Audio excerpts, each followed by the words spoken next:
రాజ్యాంగం సృష్టికర్త doctor BR Ambedkar ఆశయాలకు అనుగుణంగా నడుచుకోవాలని ఒంటిమిట్ట తహసీల్దార్ దామోదర్ రెడ్డి ఎస్ఐ శ్రీనివాసులు అన్నారు.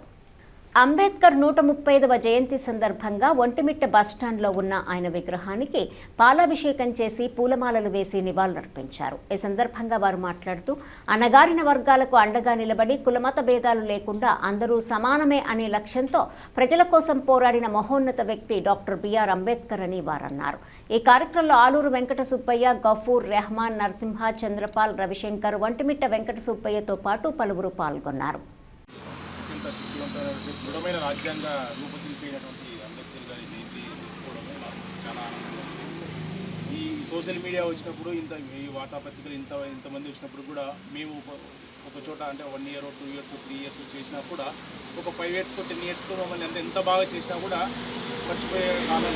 అలాంటిది ఎలాంటి సోషల్ మీడియా లేకుండా, ఎలాంటి వార్తాపత్రికలు, ఎలాంటి మీడియా లేకుండా ఉన్నప్పటికీ కూడా ఇప్పుడు 100 సంవత్సరాల కిందట అంత పెద్ద దార్శనికుడు పుట్టి మన దేశం మొత్తాన్ని ఏకతాటిపై నడిపించి మనం దేశంలో ఉన్నటువంటి ప్రతి పౌరుడు ప్రతి ఒక్కరూ సమానమే, ప్రజలంతా సమానమే, మనమంతా సమానమే అనే నినాదం తీసుకొచ్చి అనగానే వర్గాలను కూడా ఖచ్చితంగా వాళ్ళకు అందరం ఎక్కించాలి, ఎవరు ఎక్కువ కాదు, ఎవరు తక్కువ కాదు అనే సమానత్వం తీసుకొచ్చి దేశంలో ఉన్నటువంటి హక్కులు ప్రతి ఒక్కరికి సమానంగా ఉండాలనే ఉద్దేశంతో దేశాలు తిరిగి దృఢమైన రాజ్యాంగాన్ని నిర్మించినటువంటి గొప్ప దార్శనికుడికి పుట్టినరోజు శుభాకాంక్షలు తెలియజేస్తాను.